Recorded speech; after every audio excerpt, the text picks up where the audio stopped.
Let's pick up where we left off last time. The moving mountain ape didn't continue to pursue Chen Pingan because Ning Yao's flying sword desperately blocked him. The flying sword in order to keep the moving mountain ape, and even burst out the power of the fighting chi, turning into a sword array to trap the moving mountain ape. Just the strength of the flying sword is still not enough to defeat the moving mountain ape. Just as the moving mountain ape was about to finish off the flying sword, everything around it suddenly started to stand still. It turned out to be Qi Jingchun who had arrived in time. Qi Jingchun just gently nudged the flying sword and let it burst out with amazing power to send the moving mountain ape flying. Then he let the flying sword go ahead to look for Ning Yao. Chen Pingan and Ning Yao were already safe. Seeing Qi Jingchun arrive, the moving mountain ape began to taunt Qi Jingchun for coveting Lu Xianyang's ancestral sword scriptures, which was why he had set up a trap for Xingyang Mountain to come and finish off Lu Xianyang so that he could continue to be a saint. At this time, the sword cultivator from Jinwu Mountain arrives and asks Mr. Qi to let himself through. He needs to go and stop the fight between Chen Pingan and Ma Kuxuan. Qi Jingchun just instructs him not to let the two teenagers lose their lives, and then lets him through. Seeing that Qi Jingchun only blocked himself, Moving Mountain Ape taunted Qi Jingchun's teacher and began to mock Qi Jingchun's learning as all deceptive tricks. Seeing that Qi Jingchun was not moved, he directly erupted with power, wanting to use force to make Qi Jingchun submit. But Qi Jingchun's strength was much higher than Moving Mountain Ape's, and he did not make a move to let Moving Mountain Ape's punches on himself. But Moving Mountain Ape failed to injure him at all, and seeing that Moving Mountain Ape was done with his punches, he simply used 2 fingers gently point, will let the Moving Mountain Ape spit blood kneeling, no power to fight back. Moving Mountain Ape see their own really cannot beat Qi Jingchun, can only choose to retreat, to avoid being killed by Qi Jingchun.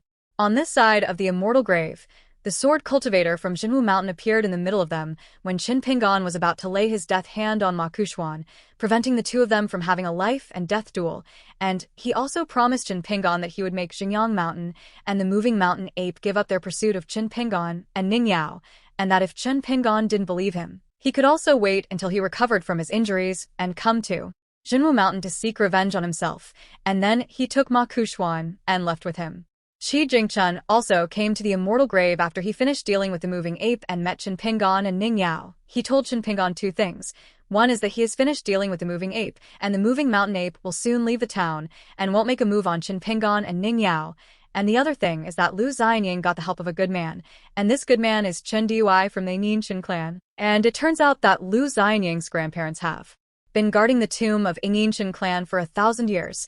So Chen Dui also rescued Lu Xianyang out of repayment of kindness.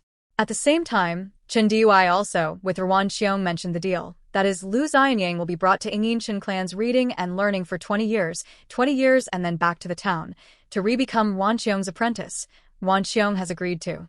Hearing that Lu Xianyang was fine, Chen Pingan's heart instantly relaxed, and the injuries he had accumulated caused him to faint. So he could only temporarily allow Ning Yao to send him back home to heal his wounds.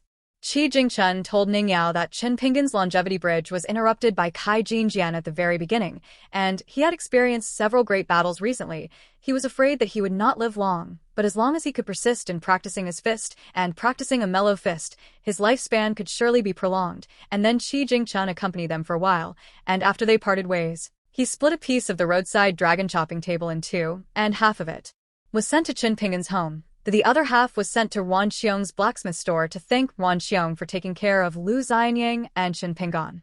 Chen Dui's side had been checking the books at the government office of the Ministry of Supervision, wanting to know where her ancestor's grave was, as she had come to the town this time for the purpose of paying homage to her ancestor.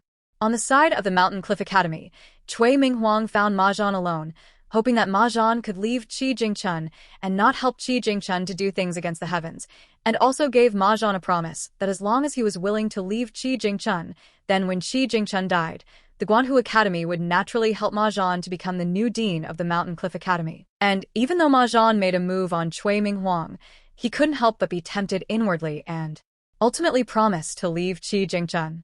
The sword cultivator of Jinwu Mountain brought Ma Kuxuan to the temple of the Bing family and asked Ma Kuxuan why he must kill Chen Pingan. If Ma Kuxuan refused to tell the truth, then it would only shake Ma Kuxuan's cultivation heart and would only end up harming Ma Kuxuan himself. Ma Kuxuan had no choice but to tell the truth that his own father had caused the death of Qin Pingan's father, and that it wasn't because of his father's reason that he wanted to kill Qin Pingan, he just didn't want to because of the mistakes made by his father. His grandmother ended up dying at the hands of Qin Pingan, and his most important relative was his grandmother. So, he must kill Qin Pingan. However, when the two of them returned home after talking about cultivation, Ma Kuxuan realized that his grandmother had been killed at home by the Sea-Tide Iron Cavalry's people because of him. The sword cultivator of Jinwu Mountain had summoned the hero spirit of Jinwu Mountain and tried to collect the 3 souls and 7 souls of Ma Lanhua back, but because of the too many sins in her life, her soul had long since been lost, and she couldn't be recalled. This caused Ma Kuxuan to completely feud with the Sea-Tide Iron Cavalry. Ma Kuxuan ignored the Jinwu Mountain sword cultivator's dissuasion and rushed straight out to seek revenge on the Sea-Tide Iron Cavalry's Missy. Just after finding them, he punched the guard next to him to death and then used his overwhelming superiority to severely injure the Sea-Tide Iron Cavalry's Missy, but didn't let her die. He swore that he would make the entire Sea-Tide Iron Cavalry lead a horrific life. Because this was Ma Kuxuan's karma, the Jinwu Mountain sword cultivator could only stand aside and silently watching, unable to do anything. On the other hand, Ning Yao sent Qin Pingan to the Yang family pharmacy to find Old Man Yang, hoping that he could help Qin Pingan to heal his injuries. Old Man Yang was very angry with Qin Pingan for not valuing his life, but after some verbal lectures, he still chose to help Qin Pingan. He firstly ordered Qin Pingan's acupuncture points to let Qin Pingan slowly fall asleep, and then asked Qin Pingan to use the breathing method that he had taught him, and Qin Pingan's whole body instantly emitted golden light and started to pose in the only. Then did Ning Yao realize that Qin Pingan's leader on the path of cultivation was the Old Man Yang in front of him, and Old Man Yang didn't have any qualms about directly stating that Ning Yao came from the Great Wall of Sword Qi. Afterwards, Old Man Yang gave Ning Yao some pointers to allow Ning Yao to comprehend on her own. It was unexpected that Ning Yao had only begun to meditate and comprehend Old Man Yang's words before she had directly raised her realm by a level.